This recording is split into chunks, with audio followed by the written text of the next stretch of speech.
Bonjour à tous, troisième vidéo pour le cours d'histoire-géographie de 5e. La deuxième vidéo était une vidéo centrée sur l'écran, vous vous souvenez, puisqu'on a fait une étude sur Google Earth. Aujourd'hui, vous aviez un travail à faire, le bilan, avec une carte mentale à compléter. Donc on revient sur un plan un peu plus large, puisque du coup, je vais vous montrer un peu ce qu'il fallait marquer dans cette carte mentale. Alors, je vous rappelle le récapitulatif des consignes, même si vous les avez déjà maintenant bien intégrées, je pense. Derrière, donc une vidéo qui sera en deux parties de nouveau, avec la correction de l'exercice, un peu plus de cours. Donc je vais vous donner des éléments supplémentaires par rapport à ce que vous aviez pour avoir du contenu pour une éventuelle évaluation plus tard. Et enfin, je vous donnerai le travail à faire pour vendredi. Donc on commence avec la correction de l'exercice. J'espère que vous avez avec vous donc votre carte mentale et que vous pourrez comparer et que vous pourrez réécrire derrière dans le cahier les éléments que je vais vous rajouter ensuite.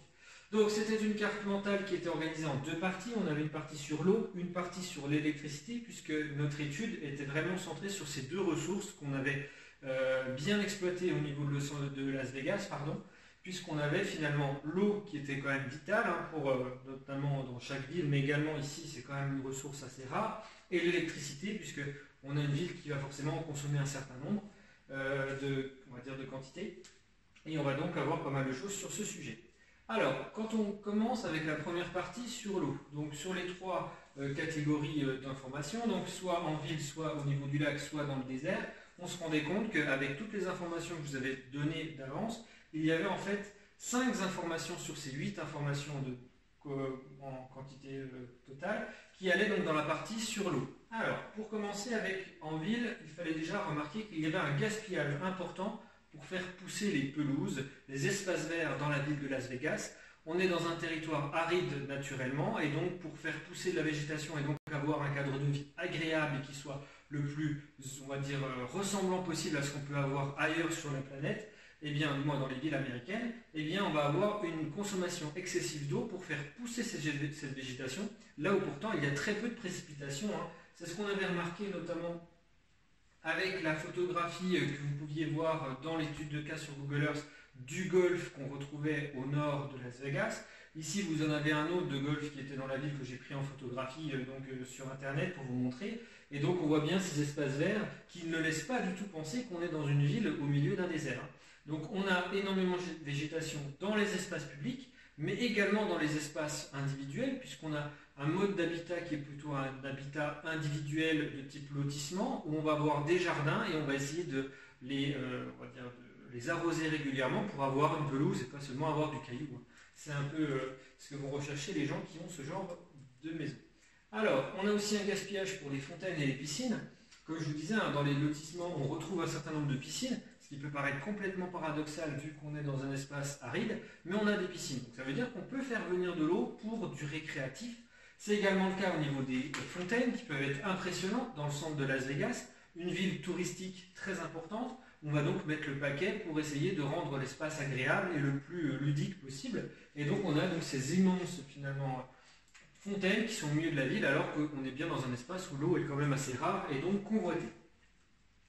À côté de ça, on avait donc un lac qui avait été créé qui permet de servir de réserve, ce lac Mead qu'on avait vu ensemble, et on avait pu remarquer que ce niveau avait le problème du lac et qu'il avait son niveau qui était en train de baisser de manière très importante, tout simplement parce qu'on a une utilisation importante de l'eau de ce lac pour l'alimentation, pour permettre aux habitants d'avoir de l'eau potable, mais également pour servir pour les piscines, pour ces fontaines, pour tout ce qu'on a vu jusqu'à présent.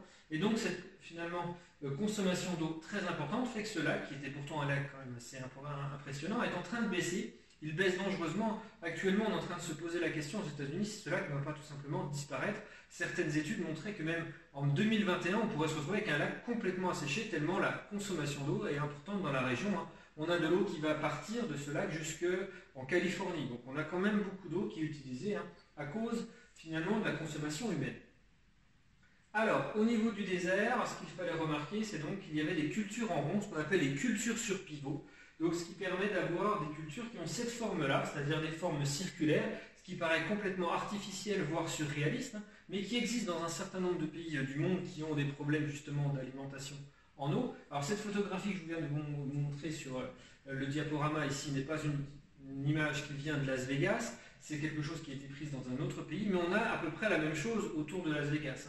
Donc on a ces cultures sur pivot. Vous avez finalement un bras finalement qui est donc axé sur un pivot central et qui va donc arroser une zone bien déterminée de manière à économiser au maximum de l'eau, éviter les pertes avec justement un arrosage trop aléatoire. Et on a donc ces formes on va dire, très bien faites de cercles qui montrent bien donc toute la zone qui est irriguée, qui va donc permettre d'avoir de la végétation, d'avoir des plantes qui poussent, alors que les zones non irriguées, elles, on voit bien, on est dans un espace aride, donc elles n'ont aucune arrivée d'eau naturelle quasiment dans l'année, et donc on se retrouve donc dans un espace complètement désertique.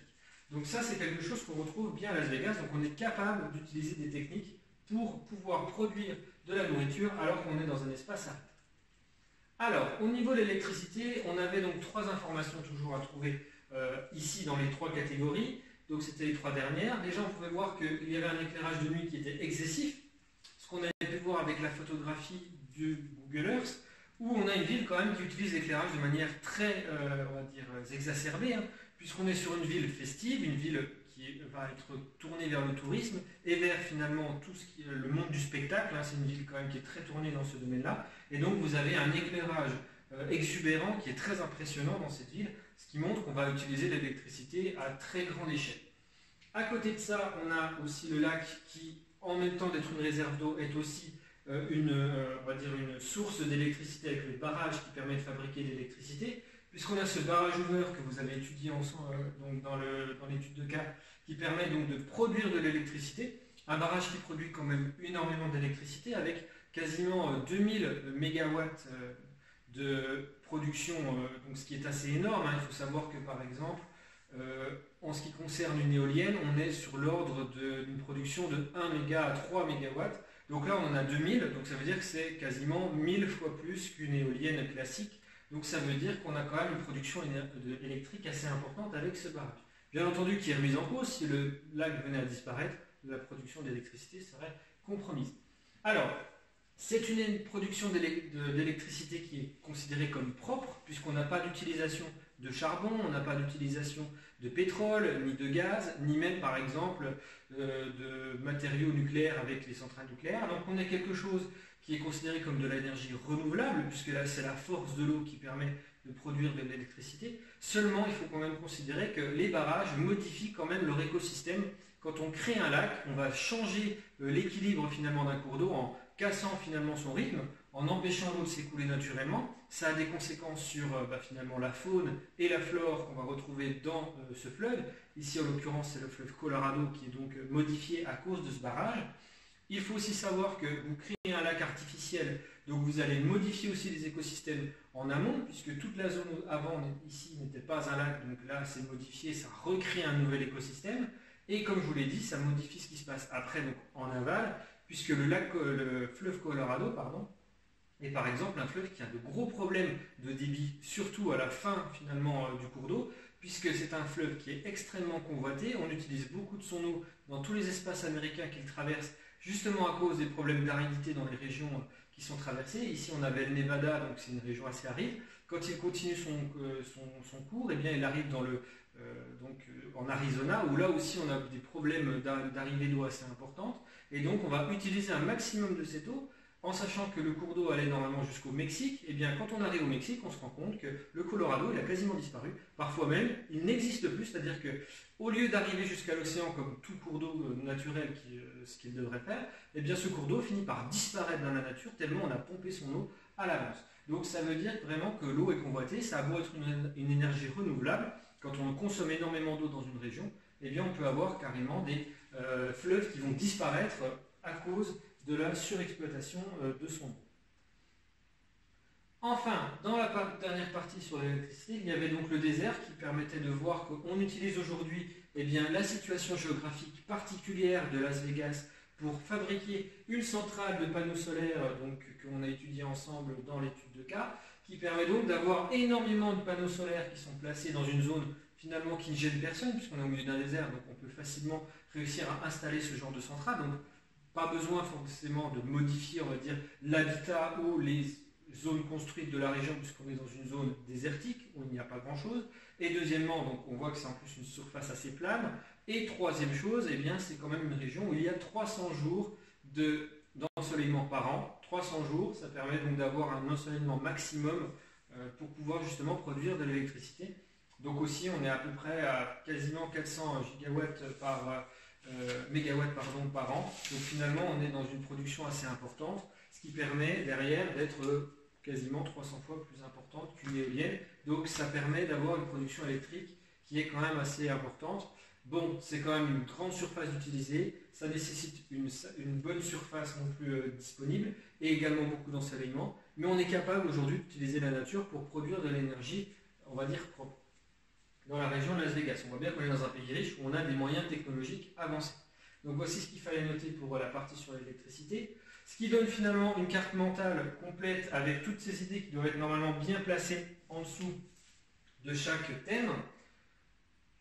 Au niveau de la prochaine fois, donc vous allez avoir à faire deux diapositives pour continuer le cours. Donc vous allez faire les diapositives 5 et 6 qui sont à la suite.